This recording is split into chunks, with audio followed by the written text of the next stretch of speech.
Perkenalkan, nama saya Azza Septia Anggreni. Saya Abdul Rafiq. Nama saya Oktasio.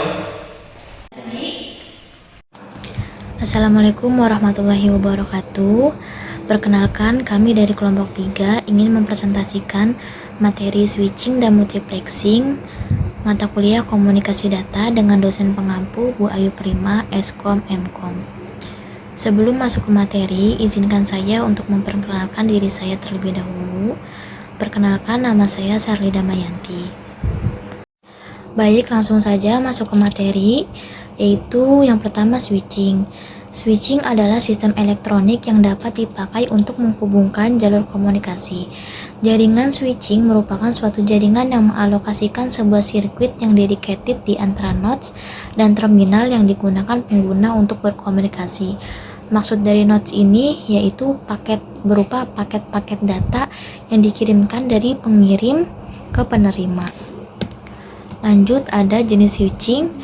Yang pertama ada circuit switching. Circuit switching digunakan untuk menghubungkan pasangan terminal dengan cara menyediakan sirkuit atau kanal yang tersendiri dan terus-menerus selama hubungan berlangsung.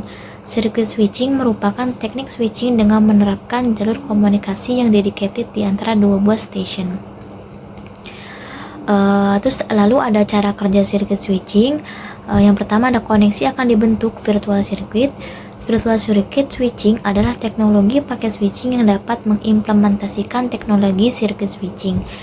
Dan dalam penerapan jalur virtual, terdapat dua node yaitu node pengirim dan node penerima. Terdapat 3 komunikasi antara penerima dan pengirim melibatkan 3 fase, yaitu yang pertama ada circuit switching, yang kedua ada establishment termination, yang ketiga ada data transfer. Dari macam-macam jenis switching, yang pertama kan ada circuit switching. Saya akan menjelaskan 3 fase circuit switching. Yang pertama ada circuit establishment.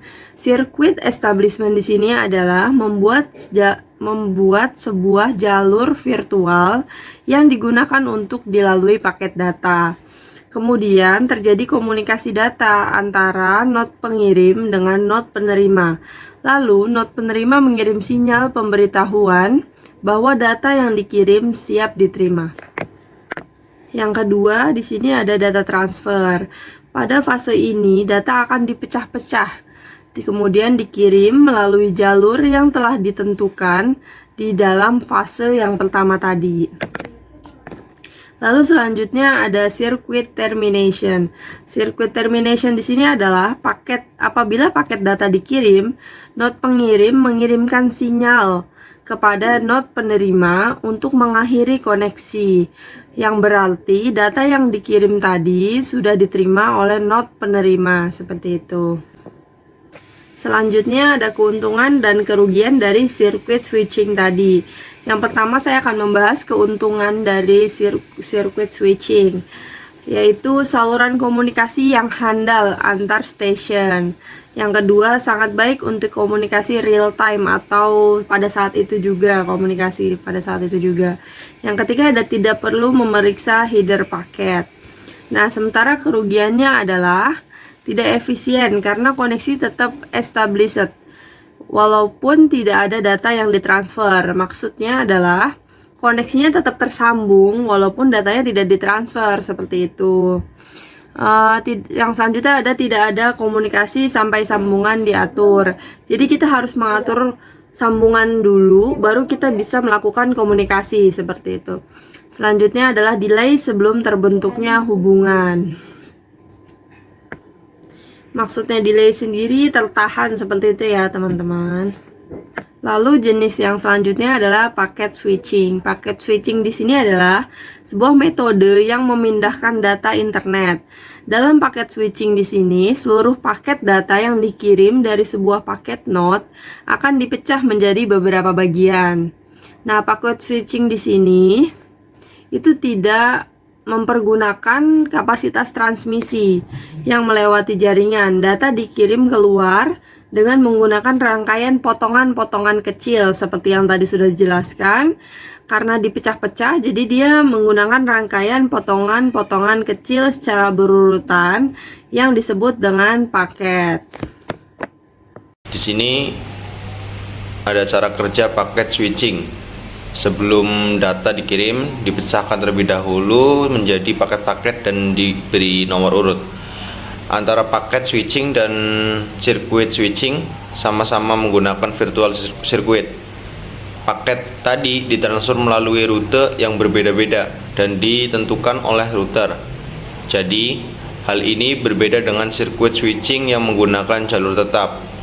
Dan akhirnya data disimpan oleh node penerima dan data tersebut disusun ulang sesuai urutan.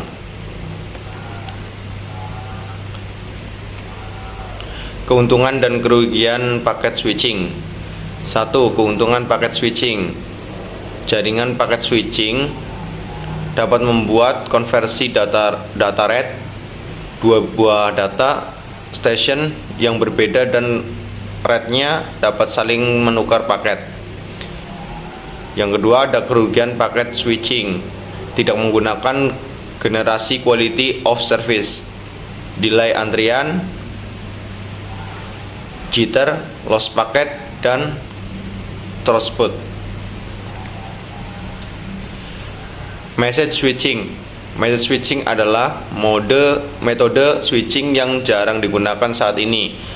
Dalam message switching, pesan diteruskan dari satu node ke node lainnya dan jaringan sampai mencapai tujuan akhir. Setiap node penyimpanan sementara pesan dan meneruskan ke kode berikutnya. Kelemahan dari message switching adalah proses pengiriman pesan memakan waktu yang lama dan membutuhkan banyak sumber daya. Halo, perkenalkan, nama saya Okta Setiawan yang akan menjelaskan tentang multiplexing di kelompok ini. Jadi multiplexing itu adalah sebuah teknik yang digunakan untuk menggabungkan beberapa sinyal ke dalam sebuah kanal komunikasi.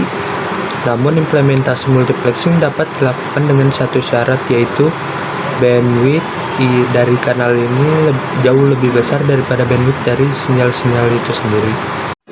Apa sih maksud dari syarat tersebut? Kalau diilustrasikan tuh, jadi jika kita ingin menggabungkan beberapa mobil ke dalam jalur yang sama, jalur tersebut harus memiliki lebar yang cukup untuk menampung sebuah mobil yang melewatinya.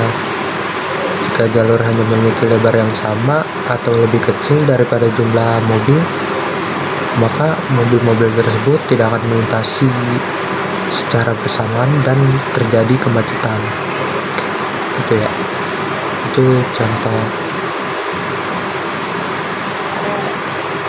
Itu merupakan contoh ilustrasi dengan analogi jalan raya.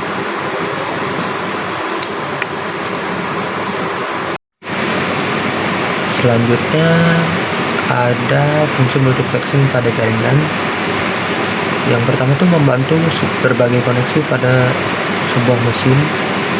Yang kedua, memetakan banyak koneksi pada sebuah tingkatan antara sebuah koneksi dengan lainnya. Terus ada beberapa hal yang mendasari banyaknya menggunakan multiplexing, yaitu menghemat biaya penggunaan saluran komunikasi. Terus yang kedua, memanfaatkan sumber seefisien mungkin. Terus yang ketiga, karakteristik permintaan komunikasi pada umumnya memerlukan penyaluran data dari beberapa terminal ke titik yang sama. Kayak gitu ya. Baik, langsung saja ke materi. Saya akan menjelaskan tentang teknik multiplexing. Frequential Division Multiplexing atau disingkat dengan FDM adalah teknik jaringan di mana beberapa sinyal data digabungkan untuk transmisi simultan melalui media komunikasi bersama. FDM menggunakan sinyal operator pada frekuensi diskrit untuk setiap aliran data dan kemudian menggabungkan banyak sinyal yang dimodulasi. Yang kedua ada Wavelength Division Multiplexing atau disingkat dengan WDM, adalah teknik yang digunakan untuk mentransfer beberapa sinyal dalam bentuk cahaya dengan panjang gelombang yang berbeda-beda menjadi campuran sinyal cahaya multiplexed signal. Cahaya dengan panjang gelombang yang berbeda-beda ini dapat ditafsirkan sebagai cahaya dengan warna yang berbeda. Dengan demikian, implementasi WDM adalah untuk proses multiplexing pada saluran komunikasi serat optik. Yang ketiga ada statistical time division multiplexing. Adalah lanjutan dari versi dari TDM di mana alat keduanya dan data dirinya dipancarkan bersama-sama untuk menghasilkan sebuah jalur yang lebih baik. Menggunakan STDM membolehkan luas bidang bandwidth untuk dipisah menjadi satu baris. Banyak perguruan tinggi menggunakan TDM jenis ini untuk mendistribusikan luas bidang bandwidth. Suatu penggunaan yang lebih umum hanya untuk mewariskan luas bandwidth ketika banyak yang diperlukan. Sekian penjelasan dari saya. Terima kasih. Sekian presentasi dari kelompok kami, kurang lebihnya mohon maaf. Assalamualaikum warahmatullahi wabarakatuh.